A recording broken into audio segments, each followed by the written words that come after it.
वक्रतुंड महाकाय सूर्यकोटि समप्रभा निर्विघ्नं कुरु मे देव सर्व कार्येषु सर्वदा। जितने भी हमारे हाई स्कूल के यानी कक्षा 10वीं के विद्यार्थी हैं, आप सभी का इस प्रतियोगी परीक्षा यानी सबसे बड़ा चैलेंज, हम लोग बोर्ड की परीक्षा देने जा रहे हैं।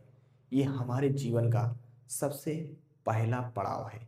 हम अपनी जिंदगी की शुरुआत करने वाले हैं ये बोर्ड की परीक्षा के ऊपर।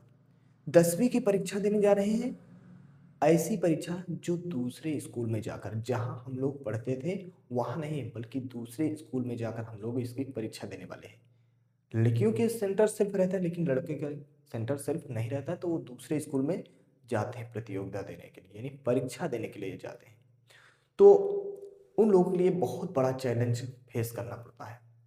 लेकिन यदि कोई पढ़ा रहता है, अच्छे से अध्ययन किया रहता है, अच्छे से जो पढ़े रहता है, उसको किसी भी प्रकार की प्रॉब्लम, किसी भी प्रकार की समस्या नहीं आती है।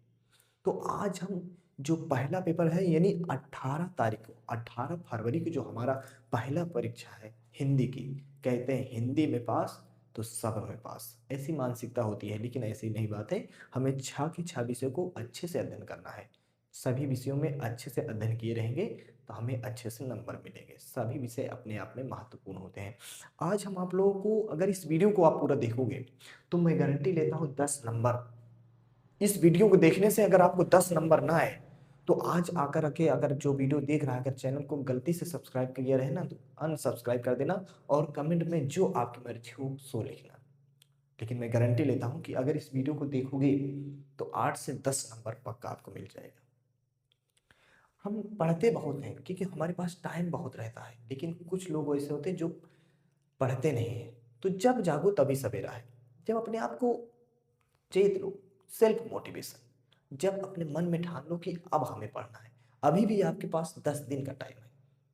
अभी आपके पास 10 दिन का टाइम है। अगर आप चाह लोगे तो आप अच्छे से नंबर ले लोगे।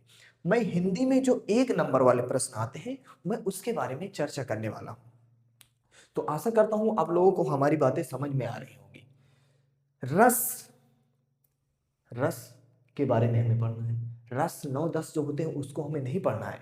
हमें मात्र 2 रस के बारे में पढ़ना है, हास्य रस और करुण रस। ये बात याद रखना, रस केवल आपको 2 पढ़ने हैं। एक रस का नाम है हास्य रस और एक रस का नाम है करुण रस। ये चीज याद रखना आप लोग कि केवल 2 रस पढ़ना है। ज्यादा कंफ्यूज आपको नहीं होना है, केवल 2 रसों को पढ़ना है। अगर आपके पेपर में प्रश्न आता है तो 4 ऑप्शन होते हैं। ये बहुविकल्पी प्रश्न इससे अंतर्गत आते हैं। ये बात पहले ये बात समझ लीजिए कि बहुविकल्पी प्रश्न आएंगे और 4 ऑप्शन रहेंगे, तो समझ लेना बस उसमें हमें हास्य या करुण रस का ही टिक लगाना है। ये मैं आपको एक थोड़ा ट्रिक बता रहा हूँ कि उसमें हास्य या करुण रस ही होगा। 2 ऑप्शन तो पहले ही गलत हो गए और हास्य और करुण में से एक ऑप्शन आपको सही लगाना है। तो पहले आपको ये पता होना चाहिए कि हास्य और करुण रस ही हमें लगाना है। पढ़ना आपको केवल हास्य और करुण रस है, ये आप समझ जाइए। दूसरी चीज, अब हास्य रस कहते किसे हैं? यानी कोई कविता हो, कहानी हो, पंक्तियां हो, कुछ भी अगर हम पढ़ रहे हैं तो उसमें से हमें कोई हास्य, कोई मजाकिया शब्द निकल रहा हो तो समझ लेना वहां पर क्या है, हास्य रस है। अगर वही कविता, पहेली या पंक्तियां या स्टोरी कुछ भी सुनने से हमें थोड़ा दुख, हमारे मन में दुख व्यक्त हो रहा है, तो समझ लेना वहां पर क्या है, करुण रस है। कैसे है समझिए। यहां पर देखिए, परिभाषा आपको लिखने के नहीं आता, वहां पर उदाहरण दिया रहता है, फिर ऑप्शन दिए रहते हैं। उस उदाहरण के माध्यम से हमें पहचानना होता है कि उसमें कौन सा रस है। परिभाषाएं आप लिखने के लिए नहीं आती, पहले आती थी 2020 के पहले परीक्षाओं में लिखने के लिए परिभाषाएं आती थी, लेकिन अब परीक्षाओं में लिखने के लिए नहीं आती। अब क्या होता है, उसमें पहचानने के लिए होती है। तो सबसे पहले यहाँ पर हम लोग समझेंगे हास्य रस कहते किसे, जिसमें हंसी भी बनो।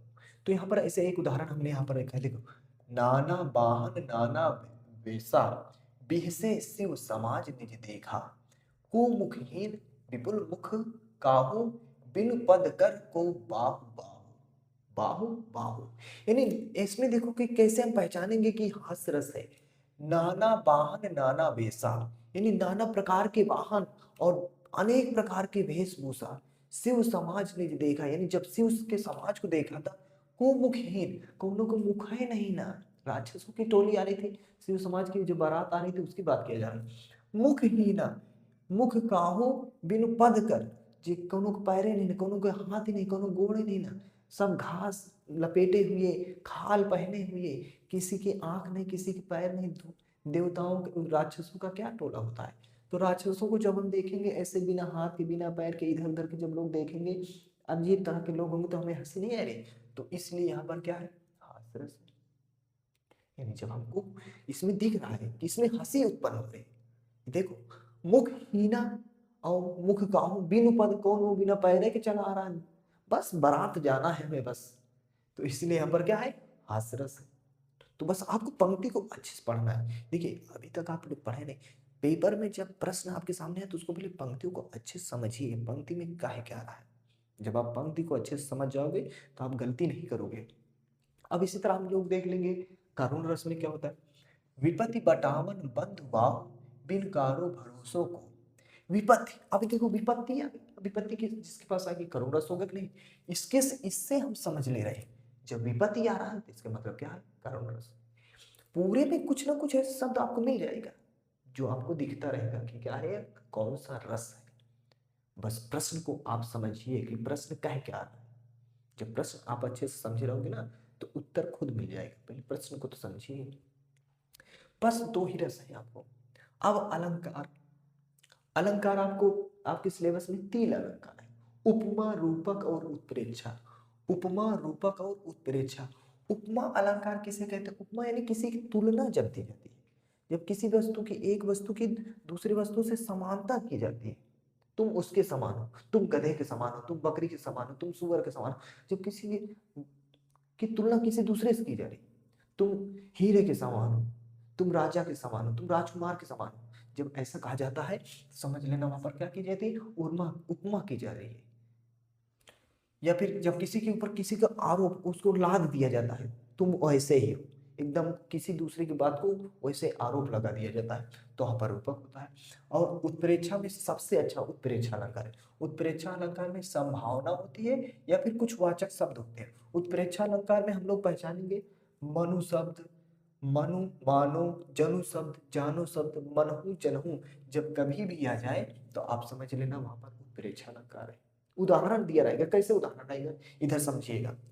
उपमा अलंकार को कैसे पहचानेंगे, यहाँ पर देखिए, हरिपद कोमल कमल से, यानी हरि का पद माने पैर, कोमल है कमल से, हमारे हरि का पैर कोमल है कमल से। अब हरि के पैर को के, हरि के पैर यानी प्रभु के पैर को कमल से तुलना की जा रही है। तो यहाँ पर कौन सा रस है, कौन सा अलंकार है, उपमा अलंकार है।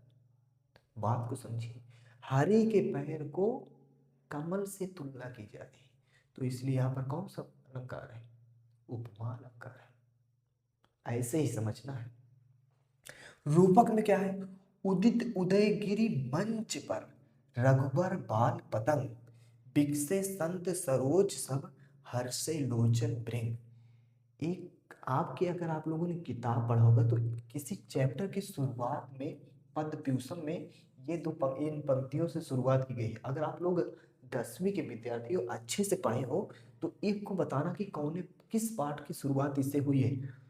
उदित उदयगिरि मंच पर, रघुवर बाल पतंग, बिकसे संत सरोज सब, हर्षे लोचन भृंग। ये किस पाठ की शुरुआत की गई है, आप लोग हमें कमेंट करके बताएंगे, अगर आप लोग मन से पढ़े हो तो चैप्टर, नहीं पढ़े तो कोई दिक्कत नहीं। अब हमें बस देखना क्या है यहाँ पर कौन सा अलंकार है। रूपक अलंकार किसे कहते हैं, हम लोगों ने देखा कि इसमें आरोप लगाया जा रहा है। देखो, किसी की दूसरे वस्तु को दूसरे वस्तु की ओर थोप दिया जा रहा है, कैसे, उदित उदयगिरि मंच, जब विंध्याचल पर्वत पर्वत पर रघुबर बाल पतंग यानी बाल रूपी सूर्य का जब उदय हो रहा है, तो क्या कर रहा है, बिकसे संत सरोज सब, यानी संत रूपी जो कमल थे वो खुल खिल जाते हैं, जो वहां पर सभा में उपस्थित संत थे वो खुश हो जाते हैं। हर्षे लोचन ने, और उनकी पंखुड़ियां, उनके पलकें बहुत ज्यादा प्रसन्नचित हो जाती है। तो यहाँ पर कौन सा क्या हो रहा है, एक दूसरे को दूसरे के ऊपर थोप रहा है, थोपा जा रहा है। सूर्य को उनके ऊपर थोपा जा रहा है, ऋषियों के ऊपर, प्रभु के ऊपर थोपा जा रहा है। तो यहाँ पर कौन सा है, रूपक अलंकार है। दूसरे में दूसरे को मान लिया जा रहा है, दूसरे में दूसरे को मान लिया जा रहा है, मान लिया जा रहा है। तो यहाँ पर क्या हो रहा है, रूपक अलंकार है। उत्प्रेक्षा में क्या होता है, अभी हमने पढ़ा था ना, मनु, जनु, जानो, मनहु, जनहु शब्द जब जाएगा तो क्या हो जाएगा? उत्प्रेक्षा अलंकार होता है। संभावना जब की जाए, देखो, सोहत ओढ़े पीत पट श्याम सलोने गात, मनौ नीन मन शैल पर आतप पर्यो प्रभात, मनौ नील मन शैल पर आतप पर्यो प्रभात, सोहत ओढ़े पीत पट श्याम सलोने गात, मनौ नील मन शैल पर आतप पर्यो प्रभात। अब इसमें संभावना कीजिए, सोहत ओढ़े पीत पट, जब पीले वस्त्र पहने हुए प्रभु दिखते हैं तो ऐसा लगता है कि मानो नीलमणि शैल पर, नीलमणि पर्वत पर सूर्य का उदय हो गया। अब यहां पर देखिए मनो शब्द आ गया, और जैसे ही मनो शब्द आ गया, यह है वाचक शब्द। जब मनो शब्द आ जाए तो वहां पर उत्प्रेक्षा अलंकार है। समझ में आ रहा है कि नहीं आ रहा है आपको? नहीं आ रहा तो वीडियो को लाइक मत करना, आए समझ में आपको तो वह वीडियो को लाइक करना और कमेंट करके जरूर बताना। अपने दोस्त को जरूर शेयर करना, किसी भी दोस्त को, अपने फ्रेंड को शेयर करना, क्या पता किसी का भला हो जाए इससे। ठीक, अलंकार हो गया। अब हम देखते हैं छंद। ये सब एक एक नंबर वाले सारे टॉपिक आएंगे, सब में से आता है जरूर, ये बात समझ लेना। बहुत महत्वपूर्ण टॉपिक है, अगर आप पढ़े होंगे तो आपको समझ में आ रहा होगा, नहीं पढ़े तब भी समझ में आ रहा होगा। हम समझाने की आपको कोशिश कर रहे हैं। छंद कितने हैं? छंद में आपको दो मात्र पढ़ना है, सोरठा पढ़ना है और रोला पढ़ना है। सोरठा और रोला पढ़ना है, एक बात याद रखना, आपको केवल दो टॉपिक पढ़ना है, सोरठा और रोला पढ़ना। सोरठा को कैसे पहचानेंगे और रोला को कैसे पहचानेंगे, समझिएगा हमारी बातों को। अगर आपको दिक्कत होगी, आप नहीं समझ पाओगे ना, रील्स वाले तो नहीं समझ पाएंगे, मैं समझदार हूँ, क्योंकि ये लॉन्ग वीडियो है, पहले आपको ठहरना पड़ेगा। जब तक ठहरोगे नहीं आपको समझ में नहीं आएगा। सोरठा को कैसे पहचानोगे? सोरठा में जो पंक्तियां दी जाती हैं, चार पंक्तियां रहती हैं, उसमें पहली और तीसरी में 11-11 मात्रा, याद रखना, पहली और तीसरी में 11-11 मात्रा, तीसरी और चौथी में 13-13 मात्रा, याद रखना। पंक्तियों में ऐसे मात्राओं को हम मात्रा गणना सीख प्रैक्टिस कर लीजिए, नहीं छूट जाएगा आपका एक नंबर। पहली और तीसरी पंक्ति में 11-11 मात्रा होनी चाहिए, तीसरी और चौथी पंक्ति में 13-13 मात्राएं होनी चाहिए। पहली और तीसरी में, पहली और तीसरी में कितना कितना होना चाहिए? 11 और 11। दूसरी, हाँ, तीसरी और चौथी में, यहाँ पर मिस्टेक हुई, पहली और तीसरी, पहली तीसरी में कितना होना चाहिए? क्या होगा? दूसरी और चौथी में, पहली और तीसरी में क्या होना चाहिए? 11-11। दूसरी और चौथी में, पहली तीसरी में क्या हुआ? 11-11। दूसरी और चौथी में 13-13, 13-13। इसको समझिए, पहली और तीसरी में 11-11, दूसरी और चौथी में 13-13। अब यहाँ पर देखो, जो सुमिरत सिद्धि हुई, अब यहाँ पर गिनिए 11 मात्रा पूरा नहीं हो रहा, 2 3 4 5 6 7 8 3 11 हो रहा है ना 11। इसमें देखो पहले में 11 मात्रा, तीसरी में देखो, तीसरी में 11 हो रहा है कि नहीं हो रहा? देखो 1 2 3 4 2 6 7 8 3 11। ये जो यस की तरह बना है ना, इसको दो बोला जाता है, और जो एक लाइन खींची रहती है उसको एक बोला जाता है। तो यहाँ पर देखो, पहली और तीसरी में 11-11 मात्रा हो रही, और दूसरी और चौथी में देखो, ये दूसरी है, दूसरी में देखो 13 हो रहा है कि नहीं हो रहा? 1 2 2 4 2 6 7 8 9 10 11 12 13, 13 हो रहा है ना। अब इसमें देखो चौथी में 3 3 6 2 8 2 10 3 13। जो सुमिरत सिद्धि होय, गणनायक करिवर बदन, करहु अनुग्रह सोय, बुद्धि राशि शुभ गुण सदन। तो यहाँ पर क्या करें, जब पहली और तीसरी में 11-11 और दूसरी और चौथी में 13-13 मात्रा हो, तो समझ लेना वहां पर क्या है? सोरठा है। क्या है? सोरठा। और इसी तरह रोला में क्या होता है, 4 लाइन की एक पंक्ति रहती है, इसमें जैसे क्या हुआ कि 13 और 11 पर था ना, उसी तरह जो रोला में होता है, ये सभी पंक्तियों में 24-24 मात्रा है। जैसे इसमें 11-11 मात्रा है, उसमें 11 और 13 है, उसमें सारी लाइनों में 24-24 मात्राएं होती है। समझिएगा, सभी लाइनों में 24-24 मात्राएं होती है, तो वहां पर क्या होगा? रोला होगा। ठीक, तो इसको पहले समझ के जाइए। जब आप समझ के जाओगे किसी तथ्य को, तभी आपको अच्छे से समझ में आएगा, तभी आप कर पाओगे। तो जब इसमें फिर से एक बार मैं आपको समझा दे रहा हूँ। पहली और तीसरी में 11-11, पहली और तीसरी में 11-11, दूसरी और चौथी में 13-13 मात्रा हो तो वहाँ पर रोला होगा, और वहाँ पर सोरठा होगा। रोला में क्या होगा, सारी पंक्तियों में 24-24 मात्राएं जब होंगी वहाँ पर क्या होगा, रोला होगा। ठीक, चलो अब आगे चलते हैं। अब यहाँ पर क्या आता है, उपसर्ग। एक नंबर का उपसर्ग आता है जरूर, हर बार पेपर में आता है, समझिएगा। अब उपसर्ग का मतलब क्या होता है? उपसर्ग का मतलब होता है पहले जुड़कर अर्थ बदल दे। किसी शब्द के पहले कोई शब्द जुड़ जाए और उसके अर्थ को चेंज कर दे, तो वहां पर क्या हो जाता है, उपसर्ग होता है।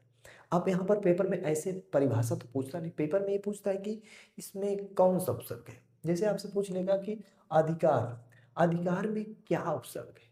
अब इसमें हम देखेंगे, ये देखो क्या लिखा है, आदि धन कार, तो अधिकार, अधिकार का उपसर्ग क्या होगा, आदि।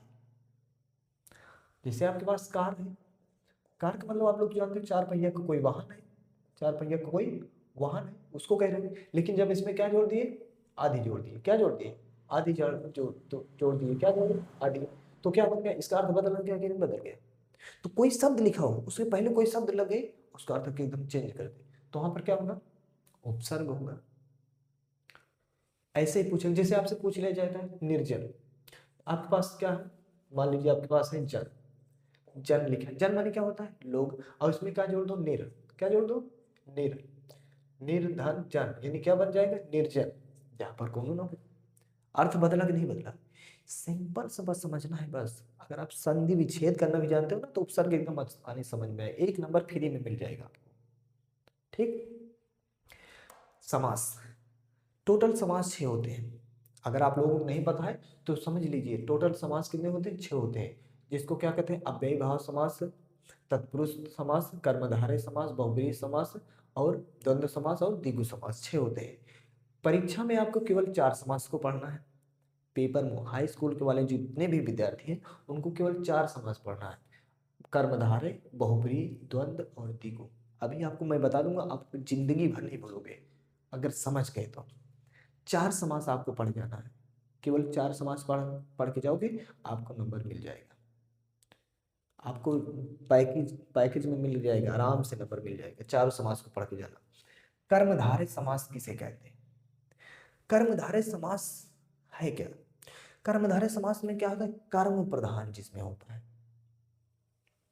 जिसमें क्या होता है, कर्म प्रधान होता है। जैसे किसी वस्तु के पहले जो वस्तु होती है उसका जो महत्व होता है, मतलब कि किसी वस्तु का पूर्व पद जो होता है वो प्रधान होता है। जैसे नील गगन, गगन के क्या है, नील गगन यानी आकाश नीला है, नील गगन यानी आकाश नीला है। श्वेत गगन, श्वेत है। तो कोनो वस्तु के पहले नील गगन, श्वेत गगन, ऐसे शब्द जब कभी आ जाए तो वहां पर समझ लेना क्या होगा, कर्मधारय समास है। कौन सा समास है, कर्मधारय समास है।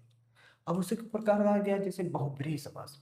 बहुब्रीहि समास में क्या होता है, पहला पद दूसरा पद न मेल हो, बल्कि पहला दूसरा मिलके कौन तीसरे का बता रहे हैं, पहला दूसरा मिलके किसी तीसरे को बता रहे हैं। जैसे क्या कह रहे हैं, लंबोदर, लंब में क्या, लंबा, उदर पेट, और जिसका, लंबा है पेट जिसका, अर्थात हमारे श्री गणेश जी का। अब देखो लंबा में नहीं है, उदर भी में नहीं, लेकिन कह किसे रहे, लंबा उदर है जिसका, श्री गणेश। यानी बहुब्रीहि में क्या हो, कोई तीसरे की ओर संकेत करे, पहला दूसरा मिलकर किसी तीसरे की ओर जब संकेत करेंगे तो वहां पर क्या होता है, बहुब्रीहि समास होता है।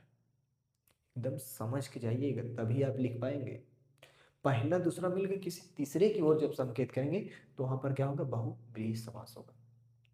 ठीक, द्वंद्व समास, द्वंद्व समास कब होता है, एकदम सिंपल, इससे आसान तो मैंने आज तक कभी नहीं देखा। द्वंद्व में और शब्द लगा रहे, जब कभी भी और शब्द कहीं पर लिखा दिख जाए जिसके मतलब में और लग जाए तो वहां पर समझ लेना द्वंद्व समास होगा। माता पिता, डैश जो लगा रहता है ना, इसका मतलब और बन जाता है। जैसे माता पिता है ना, तो ये क्या बन जाता है, और बन जाता है। क्या बन जाता है, और बन जाता है। माता पिता, माता और पिता कौन सा समास है, द्वंद्व समास। चाचा चाची, चाचा और चाची क्या बन गया? द्वंद्व समास। पिता पुत्र, पिता और पुत्र, डैश जो बनता है जैसे देखिए पिता पुत्र, तो इसको जब हम क्या करेंगे समास बनाएंगे तो क्या बनेगा? पिता और ये बन जाएगा क्या? और पिता और पुत्र। जैसे लिखा है चाचा चाची, तो ये जो डैश है ना, ये क्या बन जाएगा? और बन जाएगा। क्या बन जाएगा? और। चाचा और चाची, तो यहाँ पर कौन सा समास होगा? द्वंद्व समास होगा। द्विगु समास कब होता है? जब गिनती आती है, जब नंबर आता है, कोई गिनती जब आती है, जैसे नवरत्न, तिरंगा, कोनो शब्द के पहले जब गिनती आ जाए, चौराहा, त्रिनेत्र, चतुर्भुज, तो जब कोनो चीज में गिनती आ जाए तो समझ लेना वहां पर क्या होगा? द्विगु समास होगा। एकदम सिंपल है। तो वहां पर क्या होगा? द्विगु होगा। जब और शब्द आए बीच में तो वहां पर क्या होगा? द्वंद्व होगा। जब गिनती आए पहले तो वहां पर क्या होगा? द्विगु होगा। ठीक। अब आता है तत्सम और तद्भव। तत्सम और तद्भव एकदम सिंपल है, कुछ नहीं करना है, एकदम बस केवल एक समझ के जाना है। जो संस्कृत के दिखाए भैया, याद कर लीजिए, मेरी बात को ध्यान से सुनना। आपसे हाथ जोड़ के विनती है, निवेदन है कि मेरी बातों को अच्छे से सुनना और लिखना जरूर है। पढ़ना है तो अच्छे से पढ़िए, नहीं तो छोड़ दीजिए। जब कोनो शब्द संस्कृत की तरह दिखे, कोनो शब्द है वो संस्कृत की तरह दिखाए, तो वहां पर क्या होता है? तत्सम होता है। और जब कोनो शब्द हिंदी की तरह एकदम अपने भाषा में, मैं अवधि में थोड़ा बोल रहा हूँ, इसको समझिएगा। जब कोनो शब्द जैसे हम बोल रहे हैं, तो कोई शब्द जब संस्कृत के तरह दिखे तो वहां पर क्या होता है? तत्सम होता है। और जब उसी का एकदम हिंदी अपनी भाषा में दिखे तो क्या है? वो तद्भव है। जैसे अग्नि, अग्नि आप हिंदी नहीं कह सकते, ये संस्कृत से लिया हुआ शब्द है। तो अग्नि का आग तद्भव हो गया। जैसे आपसे पूछ ले अग्नि का तद्भव क्या होगा? आग होगा। या आग का तत्सम क्या होगा? अग्नि होगा। स्तंभ, अब बताओ क्या तत्सम आपको हिंदी लग रहा है? नहीं, संस्कृत रहा है।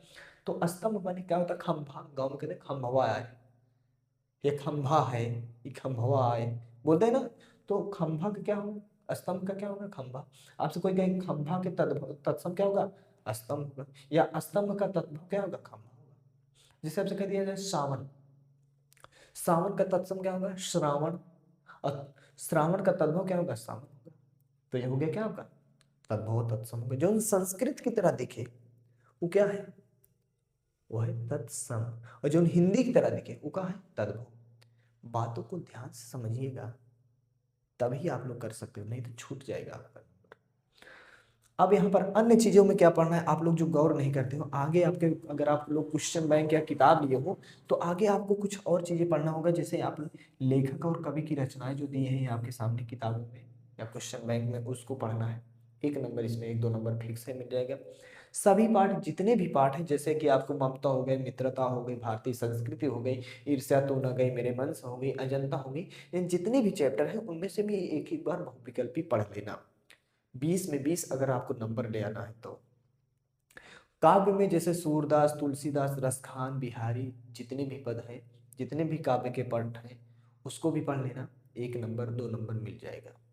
ये अभी मैं आपको हिंदी से रिलेटेड, यानी प्योर हिंदी से रिलेटेड जो एक एक नंबर वाले होते हैं मैं उनको बताया। अगला जो वीडियो होगा मैं संस्कृत यानी अनिवार्य संस्कृत से रिलेटेड होगा, जो वो अगले दिन यानी कल मैं उस वीडियो को लाऊंगा। लेकिन तभी लाऊंगा जब आप लोग पूर्ण समर्पण के साथ इस वीडियो को पूरा देखेंगे और लास्ट में आप लोग कमेंट करके बताएंगे कि ये वीडियो आपको कैसा लगा और कैसा महसूस हो रहा है आपको, अच्छा लगा, समझ में आया कि नहीं आया। अगर आपको समझ में आया तो मैं आपसे विनती करता हूँ, आपसे रिक्वेस्ट करता हूँ, आप हमारे छोटे भाई बहन हो सकते हैं, तो आप लोग इस वीडियो को शेयर करेंगे और अपने दोस्त को कहेंगे कि इस जितना भी टॉपिक दिया गया है उसको लिखने। और हाँ, अगर आपको लगता है कि हमारे इस वीडियो के माध्यम से आपको कुछ मदद मिल रही तो चैनल को सब्सक्राइब कर देंगे। अनिवार्य संस्कृत इसके बाद में लाऊंगा। हिंदी में आपको किसी भी विषय में, 6 के 6 विषयों में आपको किसी भी प्रकार की समस्या नहीं आएगी। मैं आपको पूरा परीक्षा की तैयारी आपको करवा दूंगा। तैयारी का मतलब मॉडल पेपर में जो पेपर में आते हैं वो करवा दूंगा। बाकी लगे रहिए। आप सभी का मेरी शुभकामनाएं हैं कि आप 70 में 70 ले आएं। जितना भी हो सके अच्छा नंबर ले आएंगे, तो तभी आपके एक मोटिवेशन के साथ अच्छे से पढ़ाई करेंगे। तो मिलते हैं कल फिर अगले दिन। टाइम ना बर्बाद करो, अच्छे से पढ़ो, मन से पढ़ो, जो भी पढ़ना है सही से पढ़ो, नहीं तो छोड़ दो पढ़ाई। अगर पढ़ रहे हो तो सही से पढ़ो, नहीं पढ़ना है तो छोड़ दो। ठीक, बाकी कल मिलेंगे अनिवार्य संस्कृत में। ठीक।